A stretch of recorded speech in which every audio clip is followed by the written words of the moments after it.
Please note what you're looking at here is a Sharpways made for Island Model Works subway car for the Chicago Transit Authority.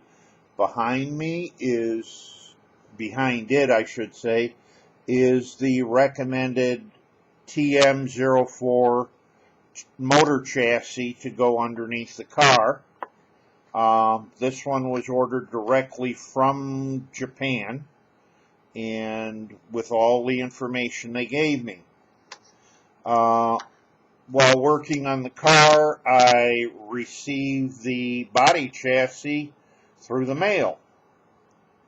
As you can see underneath here, the front section fitting flush inside the body where it's supposed to be, and at the rear there is a good 1/4 inch overhang, and it looks as if the car ends are shorter than they're supposed to be.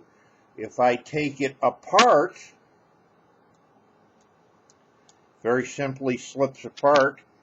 There's the chassis with the car on top of it.